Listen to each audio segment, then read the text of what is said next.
Good afternoon, everyone. My name is Ummul Farah, and I am a graduate research assistant of Industrial and Management System Engineering Department here at West Virginia University. So I'm also part of the pollution prevention team where we work with businesses across the state to improve efficiency and sustainability. Today's webinar, in this session, we will focus on compressed air systems, a vital part of industry, but often one of the most overlooked in terms of energy use and reliability. We'll discuss practical ways to make these systems more efficient, reliable, and sustainable, and how those improvements can reduce both costs and environmental impact. So let's get started. So here's a quick look at what we'll be covering today. We'll start with some background on industrial systems to set the stage and then move on to the compressed air system itself, how it works and its main components. Next, we'll go over the different types of compressors and how they operate, followed by some of the common efficiency losses like leaks and pressure drops, etc. that can really impact, which can really impact performances. From there, we'll highlight the major energy saving opportunities that industries can act on to cut costs and improve efficiency. And finally, we'll wrap up with a look at the DOE's major software tool, which pulls everything together into numbers you can use, which shows savings, costs, and payback period, etc. So let's look at what we mean when we talk about industrial systems. So industrial systems are the backbone of the industrial facilities. These are the common systems you will find in almost every industry, and these are the primary targets when we evaluate and try to improve the energy efficiency of an industrial facility. These systems include, first we have boilers. Boilers are used to generate heat for comfort or to be used directly or indirectly in industrial processes. Next, we have compressed air. Compressed air is a common utility in many industries, used for powering tools, equipment, and processes. Next, we have motors. Motors are the workhorses of industry, driving a wide range of equipment and processes. While small facilities may only contain a few motors, larger facilities can contain hundreds or up to thousands of motors in a facility. So next we have lighting. So we are all familiar with this one. This is the system that provides visibility in the facility. This includes not only the lamps and fixtures, but lighting controllers, which includes ballast, occupancy, motion sensors, and timers. Next, heating, ventilation, and air conditioning system, which is also known as HVAC systems. HVAC systems control the climate and air quality in the facility. HVAC systems are essential for maintaining comfortable and safe working environments. Fans. Fans used in ventilation, cooling, and various industrial processes. Fans are used for managing airflow. Next, we have building envelope. Building envelope refers to the physical barrier between the interior and the exterior of the facility, which includes the walls, windows, doors, and roof. The building envelope plays a massive role in maintaining the climate in a facility. Next, steam. Steam typically generated using a boiler, which is used in various industrial processes, such as from heating to power generation. These systems, along with equipment specific to their processes, represent all or most of the energy used in a typical industrial facility. Each of these systems significantly influences the overall energy efficiency and energy costs of a facility. Today, we'll be discussing on compressed air system. So let's begin with the fundamentals to understanding how it operates and how the system comprises of and its application in different industry. An air compressor is simply a mechanical device that increases the pressure and reduces the volume of a gas. The general process is pretty straightforward. It draws in atmospheric air, then compresses it by converting mechanical energy into pressure energy, and then delivers that pressurized air to the application site. On the right side of the slide, you can see an animation of a reciprocating compressor, one of the most common designs, showing how the piston moves up and down to compress the air. So, in short, we can say compressors act as the heart of a compressed air system, providing the energy needed to run a wide range of industrial operations. So, what are the key components of a compressed air system? The key components of compressed air system are compressors, storage tanks, dryers, and distribution to end-use applications. Each plays an important role in making sure the system runs efficiently and reliably. Here we can see two sides. On the supply side, we start with the compressor, which generates the compressed air. That air then goes into a wet storage tank, which helps smooth out pressure fluctuations and allows some of the moisture to settle out.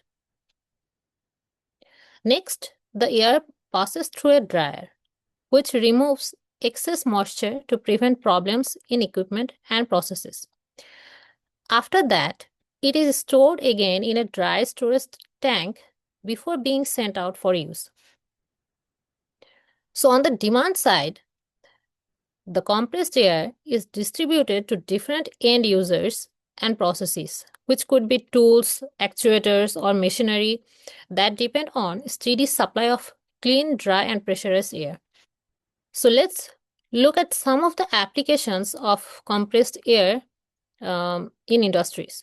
So compressed air is widely used across industries. So in food and beverage manufacturing, it is used for bottling, packaging, and even cleaning. In the automotive and metal fabrication sector, it powers tools, stamping, and painting processes. We can also see it in textile and electronics, where air helps with weaving, spinning, and even cleanroom operations. In chemicals and pharmaceuticals, it supports conveying, mixing, and sterile process controls. For heavier industries like construction and mining, compressed air drives pneumatic drills, hoists, and pumps. In plastic and injection molding industry, it's critical for forming and shaping materials. And of course, it plays a big role in packaging and material handling, as well as in specialty and utility applications, such as HVAC systems, air brakes, and even energy storage.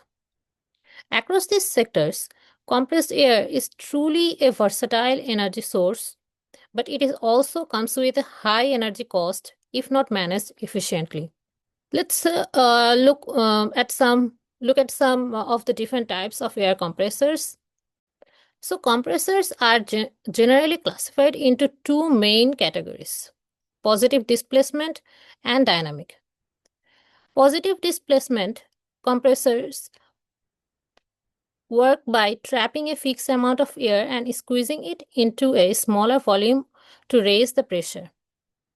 This group includes reciprocating compressors, which can be either single acting, double acting, or screw type rotary air compressors, where compression happens in only one direction of the piston stroke, or double acting, where the piston compresses air on both the forward and return strokes. We also have rotary screw compressors, as I earlier said, which use interlocking screws to provide a steady, continuous flow of air. On the other hand, dynamic compressors use speed instead of volume reduction. We have two air compressors for dynamic type. One is centrifugal and one is axial flow. They accelerate air to high velocity and then convert that velocity into pressure.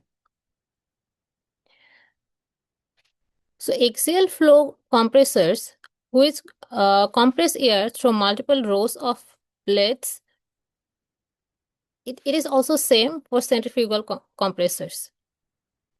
So for small capacity, single stage reciprocating compressors are most common. Industries use them where air demand is low or irregular. For example, in small workshops or facilities that power hand tools. They are cost effective, simple to maintain, and don't require the continuous operation that larger plants need. In the medium capacity range, rotary screw compressors, these are popular in manufacturing plants because it strikes the right balance. It can deliver higher pressure and steady airflow without the massive investment of larger systems. While less common than screw compressors, double stage reciprocating can also be used for medium capacity applications. At the large capacity end, industries turn to centrifugal and axial flow compressors. These are built for scale like refineries, chemical plants, or large automotive facilities. They are efficient when running continuously and can move huge volumes of air at lower cost per unit. Let's look at the efficiency of compressed air system.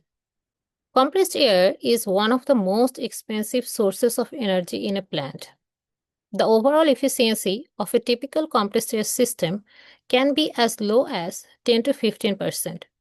For example, to operate a 1 horsepower air motor at 100 pounds per square inch goes approximately 7 to 8 horsepower of electrical power is supplied to the air compressor. So it's important to calculate the cost of compressed air in your facility. So you can use the formula shown to calculate cost.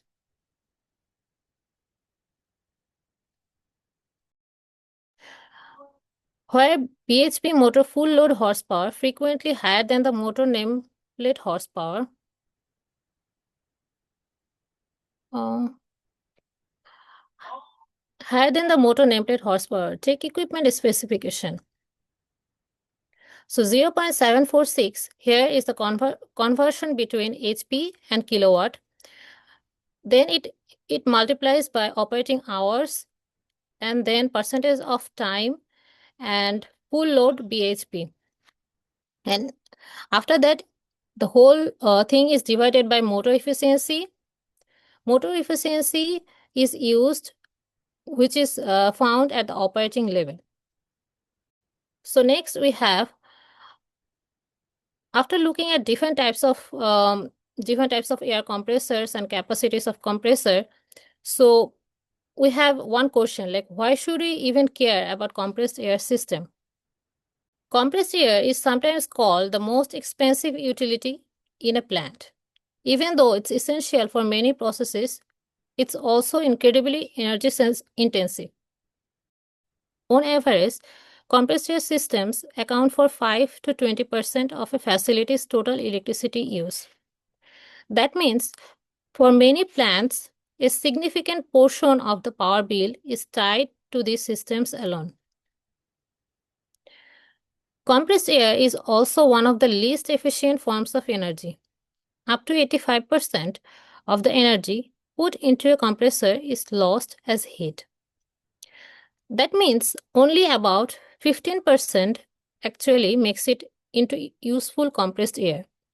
So if a system is not efficient, the waste can be staggering. Now look at the cost breakdown on the right side. Over the lifetime of a compressed air system, 76% of the cost is just the electricity to run it. Equipment and maintenance combined make up less than a quarter. When we think about compressed air, the real opportunity isn't in buying cheaper equipment. This slide tells us that something very important about it. Like, if we want to save money and improve sustainability, the biggest opportunity lies in improving efficiency and reduce energy waste. Next, we are going to look into the possible potential areas of improvement that can deliver big savings. So this slide is really showing us a roadmap for both upstream at the compressor and downstream at the point of use, where there are opportunities to cut costs, save energy, and make the system work smarter. Here we also have two sides, the supply side and the demand side. On the supply side, improvements can come from optimizing the compressor itself, improving air intake and treatment, upgrading controls, or even adding proper storage. Addressing leaks and pressure drops here is critical, since even small inefficiencies quickly multiply into large energy losses. And let's not forget heat recovery, which is often overlooked, but it can capture waste heat and put it to good use elsewhere in the facility. So, on the demand side, it's about how the air is being used. Like, are there leaks in the distribution system, or are we using compressed air for jobs that could be done more efficiently another way? Even something as simple as switching to more efficient nozzles can lead to real savings. So let's look at some major energy saving opportunities in compressed air system. First, let's start off with our first recommendation, which is repairing compressed air system leaks. So one of the biggest opportunities for saving energy in compressed air system is tackling leaks. Leaks are always there. Every system has them, and they are often responsible for wasting 20 to 30% of the total compressed air. That's a huge hidden cost, and fixing them provide a quick win after repairing. What makes leaks so important is that the payback period is very short. Simply repairing them can deliver immediate savings without requiring major investments. So, where do leaks occur? Most leaks occur in common spots like couplings, hoses, fittings, pressure regulators, pipe joints, and in some filters. So, one of the studies shows eliminating just 10 small leaks, if each only about a quarter inch in size, can account for nearly 70% of the overall savings. So, how can we identify is there any leaks? There are three good ways to identify the leaks. One of the simplest and most effective methods is to routinely walk the system and listen for hissing noises. You'd be surprised how often leaks go undetected until someone takes some time to listen carefully.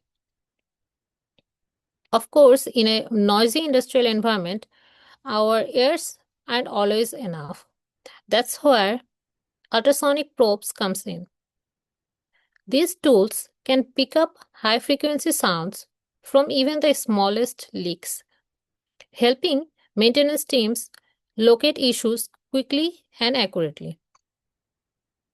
The key point here is consistency, making leak detection a regular practice, not just a one time effort. By combining basic observation with technology like ultrasonic testing, facilities can identify and fix leaks early, which can save both energy and money while keeping the system running more efficiently. After identifying leaks, the next step is tagging and tracking them. This may sound simple, but it's one of the most effective ways to stay organized. By marking leaks with visible tags, like you see in these images, maintenance team can easily identify where issues are and track which ones have been repaired. The beauty of this method is that it turns leak management into a structured process. Instead of just finding leaks and moving on, you create a clear record that helps prioritize repairs, assign accountability, and measure progress over time. It also builds a culture of awareness when workers see tagged leaks across the facility. It reinforces just how common the problem is and why fixing them quickly matters. In fact, plants that use tagging systems often see faster response times and greater savings because small leaks don't get overlooked until they become big and problematic. So far, we have looked at spotting leaks with inspection and tagging them for follow up. But what if we want to measure the overall impact of leaks in our system? That's where the bleed down test comes in. Think of it like a health checkup for your compressed air system. By running this test regularly, facilities can not only catch problems early but also validate whether their leak repair programs are actually making a difference. Here's how it works. So first, you need to make sure the plant is shut down, need to pressurize the system to normal operating levels, then simply monitor how quickly the pressure drops over time. This gives a direct estimate of your total leak rate. It's a powerful diagnostic tool because it tells about just how big the problem really is. So if your leak load is under 5% of demand, that's generally acceptable. But once you hit 10% or more, it's a red flag. It tells that system is bleeding money and energy. Next, we have system pressure reduction. So after leaks, another big culprit in compressed air waste is pressure drop. Think of it this way, like compressor works hard to deliver air at a certain pressure, but by the time it reaches the point of use, a lot of that pressure may be gone. And the system compensates by running harder, which drives up energy use. So the area of pressure drops often comes from things like undersized or restricted components, dirty filters or dryers, or sometimes simply poor piping design. Even a small restriction can add up to big losses across an entire system. So detecting these issues isn't complicated. It can be as simple as measuring pressure at different points, installing gauges across dryers, or using a data logger to see how pressure changes over time. Lastly, you can compare these recordings with the manufacturer specs. It will help pinpoint where the system is underperforming. So now that we have looked at the main cause of pressure drop, let's talk about how we can actually reduce it.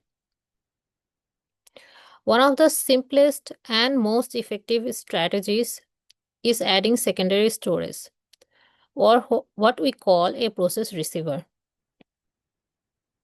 Instead of the compressor working overtime to keep up with sudden bursts of demand, the process receiver acts like a buffer.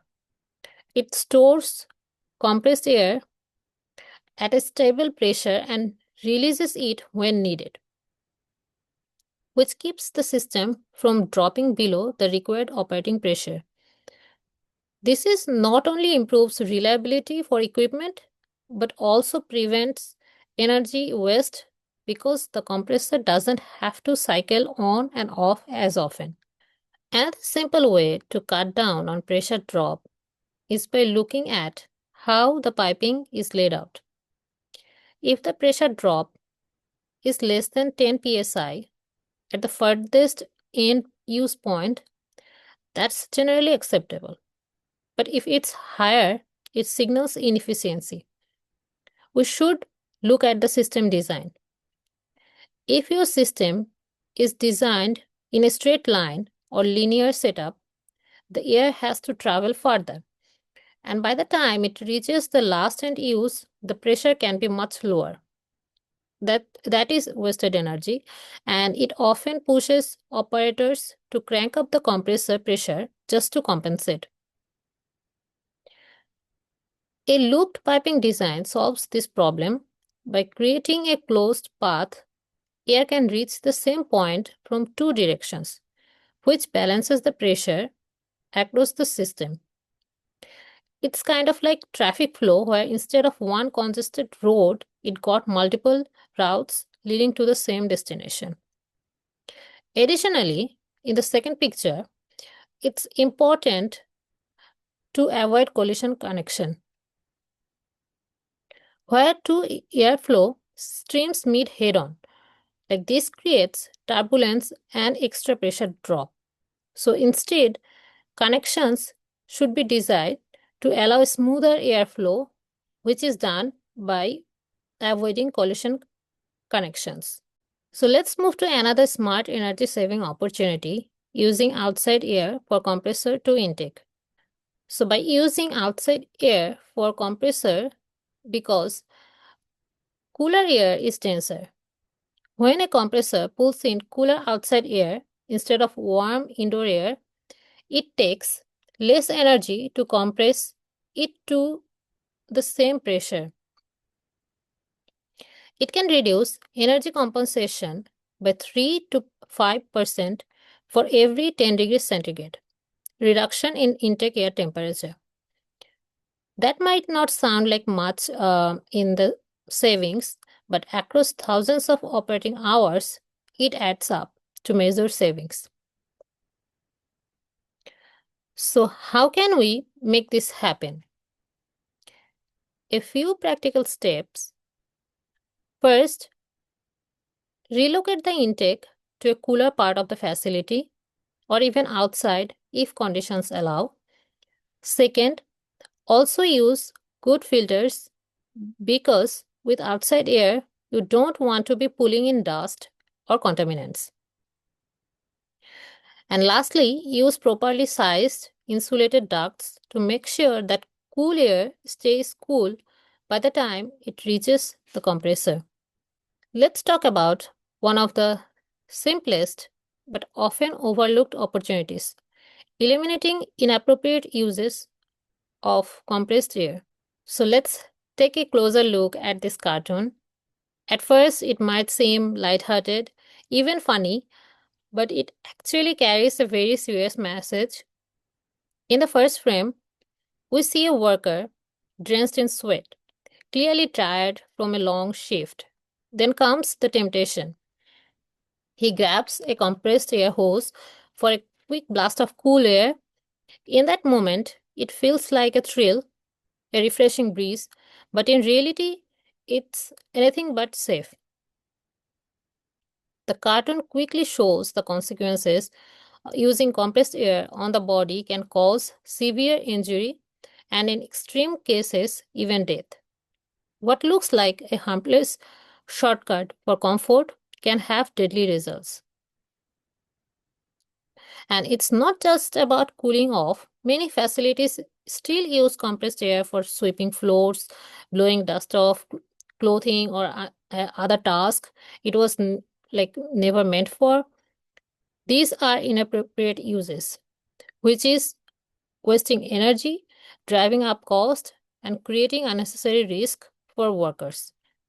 Now, let's look at some practical alternatives to eliminate inappropriate use. Instead of open blowing for cleaning, we can use brushes, brooms, or even low pressure blowers for spurging or aspirating or atomizing. Low pressure blowers again work much more efficiently. And for personal cooling, which people often do with compressed air, should really be replaced with something as simple as an electric fan. We can also see cases where compressed air pumps or equipment are left running even when they are not needed. That's like leaving the lights on 24/7. A simple fix is to install air stop valves or disconnect supply lines when equipment is idle. Next, we have storage tank sizing and location. Storage tanks play a big role in system efficiency. If the tank is too small, pressure swings and the compressor will cycle on and off more often. It will waste energy. A larger, properly sized tank smooths out those fluctuations and gives you steady air supply. Placement is just as important to keeping tanks closer to where the air is used, and it can stabilize pressure right at the point of demand. So the right size and the right location mean lower energy use, less wear on the equipment, and more reliable performance. Now let's move on to waste heat recovery from compressed air system. Almost all of the energy that goes into running a compressor eventually becomes heat. We're talking about 90 to 95% of it. And in most facilities, that heat just gets dumped into the atmosphere and wasted. But instead of letting that energy disappear, we can capture it and use it productively. If we look at this diagram, it really tells the story of where all the energy goes in a compressed air system. On the left, we can see 100% of the electrical energy going into the compressor. Only a very small fraction of that ever makes it into useful compressed air. The majority is released as heat.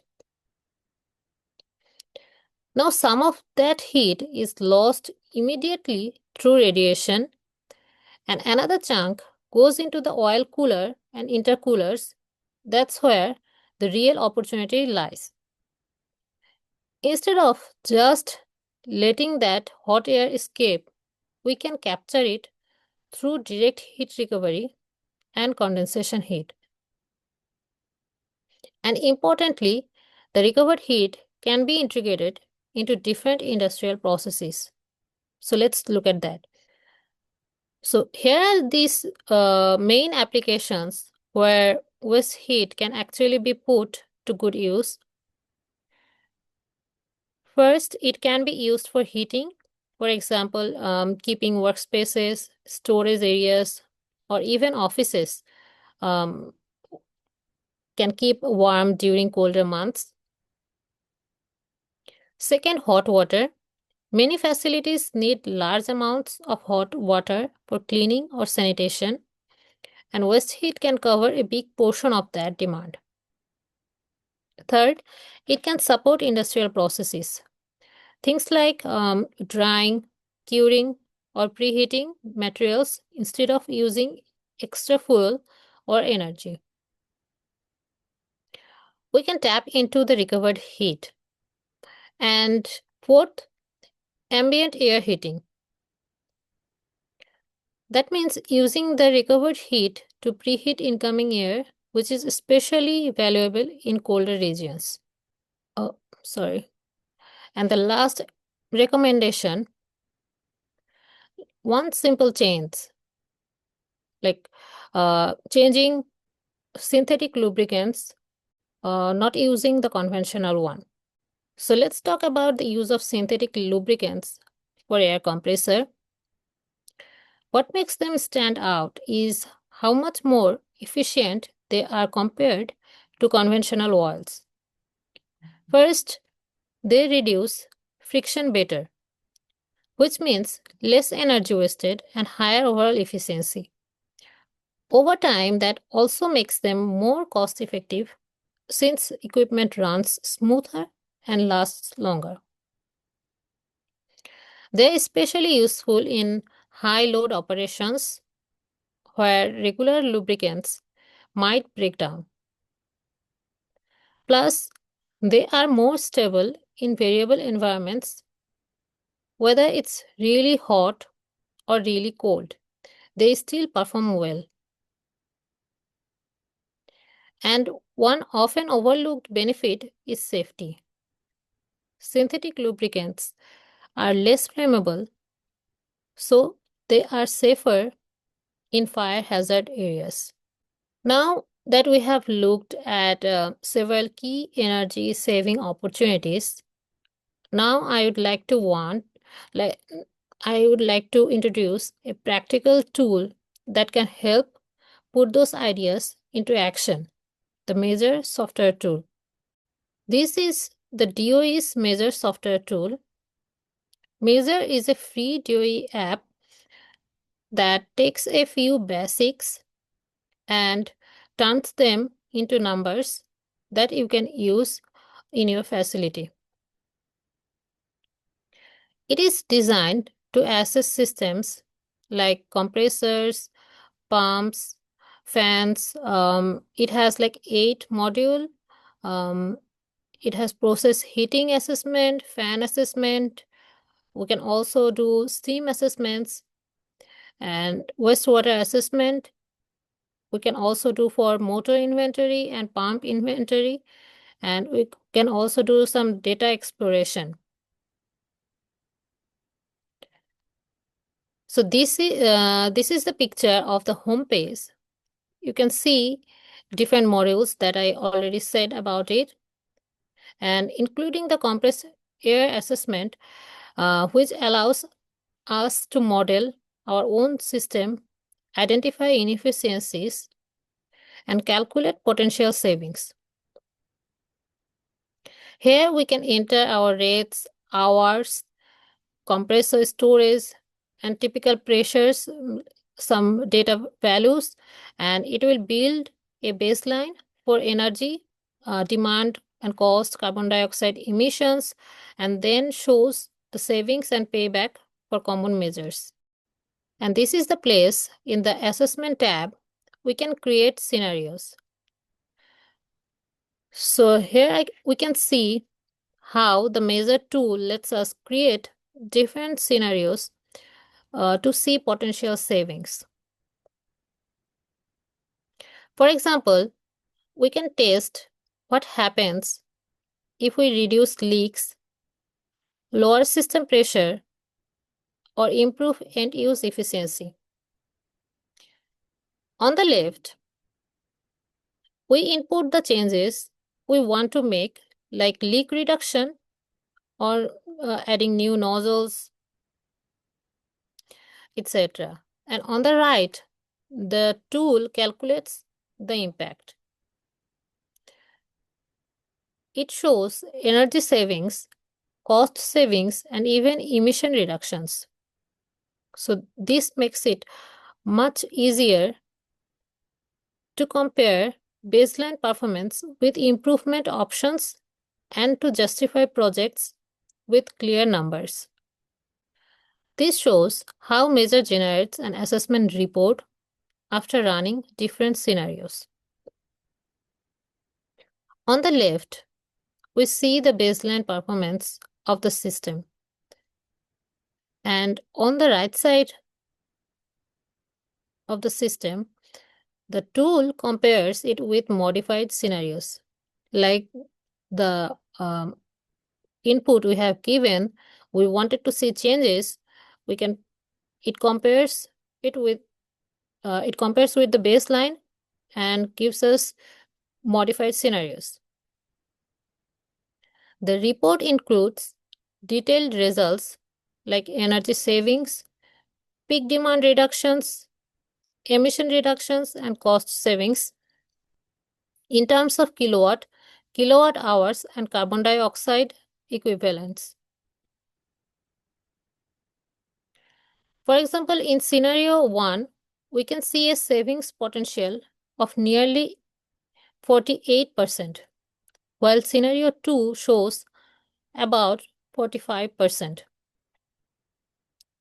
This makes it easy to quickly identify which strategies deliver the best return, both financially and environmentally.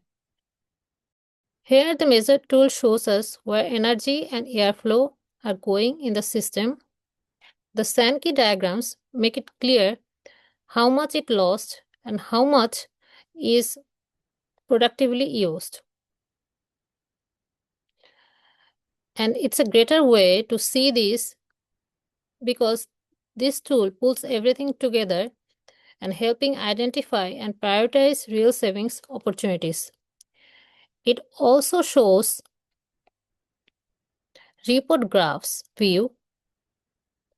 Here the bars compare baseline to each scenario. Blue it is adjusted the annual cost, and the stacked colors show savings by measure, leaks, end use efficiency, receiver volume, and flow reallocation. It's a very quick way to see which scenario saves more and what's driving it. And lastly, as we talked about this Sankey graph, it actually wraps up the measure tool, and lastly it shows these like where energy and airflows are going in the system and gives an idea about where we can do some improvements and get some better efficiency. To summarize, so from this webinar, we learned about compressor systems, which is very vital for industry, but they're also some of the most energy intensive equipment in any facility. And we also learned about different inefficiencies, like where we lose some efficiency, like leaks, heat loss, some inappropriate uses, pressure reduction, which also quietly drive up the cost and makes a huge waste of energy. And also the good news is that with the right strategies, such as reducing pressure drops and sizing storage tanks placed correctly and recovering waste heat, and another thing was switching to synthetic lubricants, plants can save significantly while boosting reliability. On top of that, tools like Measure allow us to dig deeper into system preference and systems performance and visualize where energy is going and model scenarios that highlight cost and energy saving opportunities. So these are the references we used for our presentation. And thank you all for joining today. We'll open the floor for questions in just a moment. But before we do, I want to mention that if you have any additional questions after today, whether about this presentation or pollution prevention in general, the best point of contact will be Dr. Ashish Nimbate or Dr. Chris Moore from the WVU pollution prevention team. Their emails are listed here, and they will be happy to help with any questions or follow-up discussions. So please don't hesitate to reach out to them directly. So thank you all